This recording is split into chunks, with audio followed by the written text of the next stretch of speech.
to the capacity of one disk.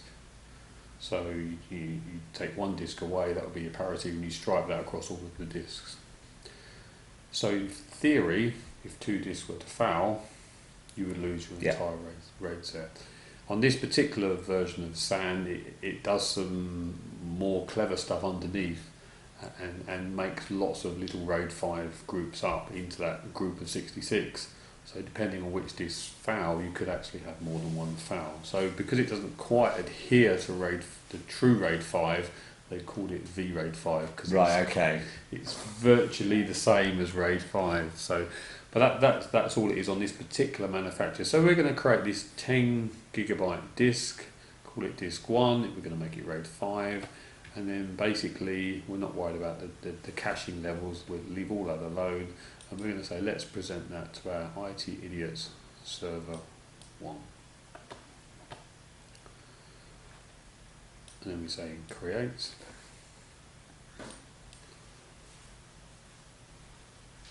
I don't know what you're saying. Yeah, I'm going to ask you a question then, Mark. You just created a 10 gig V disk, yeah?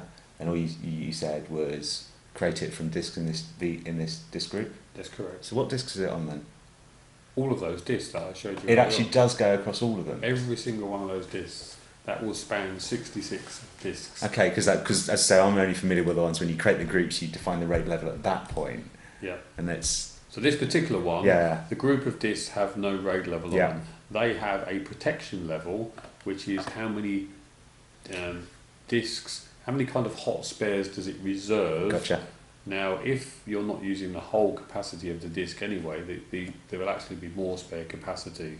So this is like a reserved hot disk area for if disks foul. But there is no RAID level on there. So if you was to make a disk RAID 0 and one disk was to foul, it would be like RAID 0. You'd lose your entire disk. So this particular disk that we're creating, 10 gig, would be spanned across all 66 disks. Okay.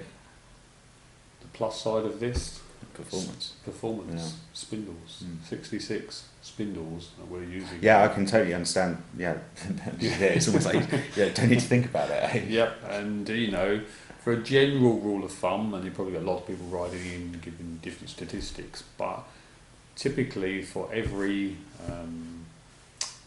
K or 1000 RPM of a disk is roughly 10 IOs.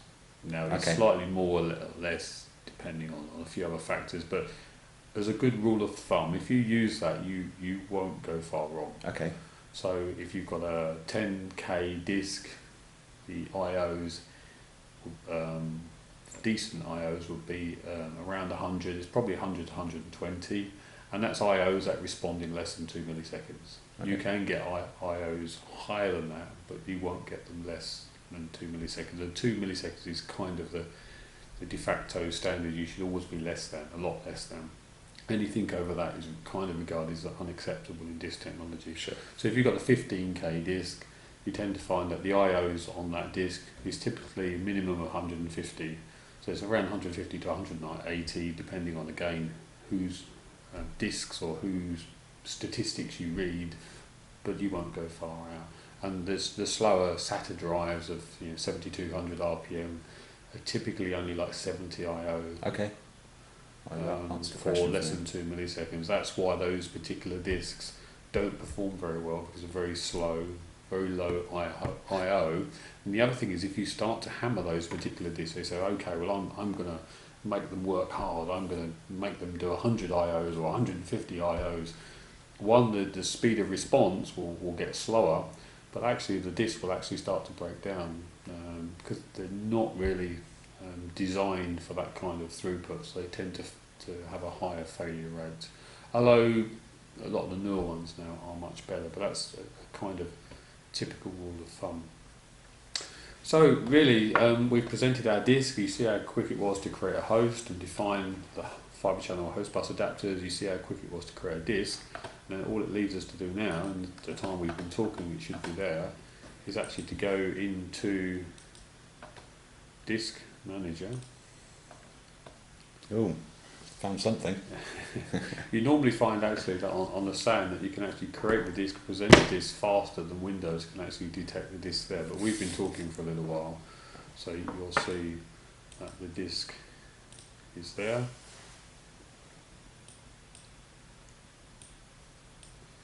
And down the bottom you can see new partition just to prove it's working. Primary partition, 10 gig. F sounds good. F for fibre channel. Let's go, shall we? Just so we know what we're talking about. So it's FC disk, and we'll give it a quick format. And there we go. So as quick as that, really. In fact, quicker than we were talking. Now what I'll do, just to prove it's working, I think I've got. I'm just trying to find some files that I could copy onto here, just so we can prove it's working really. We had those ISOs earlier, didn't we? There's some ISOs. I think I've got some ISOs on another server here. So we'll whiz along.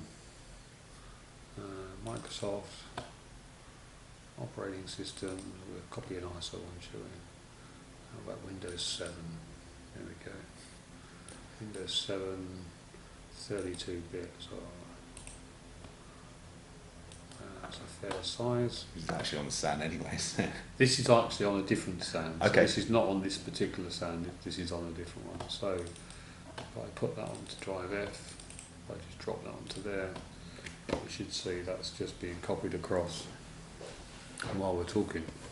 So we'll leave that running in the background. It's quite a large file, and then we'll move on to the Iscuzzy part really. So Iscuzzy, as we mentioned before, really is by default a lot cheaper. We haven't had to buy any additional components that have not come with the server. We can use the standard network cards. However, you can buy different types of network cards. So you actually design them for Iscuzzy, or you just buy fast ones? There's two types of additional. You've got the standard network card, which everybody probably knows about, and then some people may have heard of the one called TOES, which is the TCP offload engine, TOE. So basically,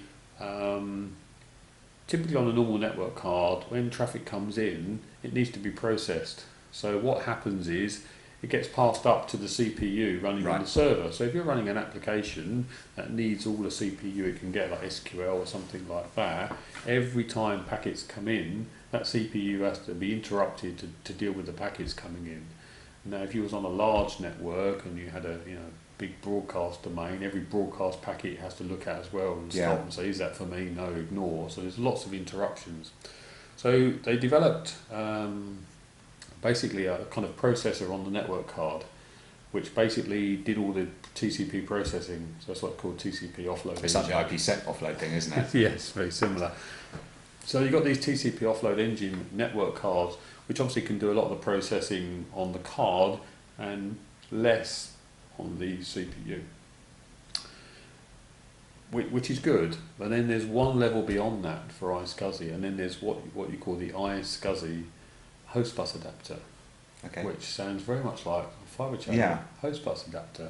So basically, when you're putting your Iscuzzy down onto the network, you still need the the Iscuzzy to be put into the TCP. So your TCP offload engine can handle TCP, but it absolutely knows nothing about Iscuzzy. So all of the Iscuzzy work is being done by the processor on the server. Right. Yep. Yep. So if you want to take that away from the processor as well and actually get that to be done on the network card, you need an Iscuzzy host bus adapter. So that's kind of, it understands Iscuzzy, understands TCP/IP, and actually all of that work is processed on the card. So again, once you start doing that, it can become more expensive because you need to buy Iscuzzy host bus adapters, which are about the same price as a fibre channel. Right, okay. So you now start to see, when I was saying earlier on, depending on what you're trying to achieve, it's not necessarily any cheaper, but it does work. So we've just got normal network cards on here. There's no TCP offload engine. There's no Iscuzzy on there at all. That's just finished being copied. So we'll minimise that. Drive F. We'll keep that available for later on.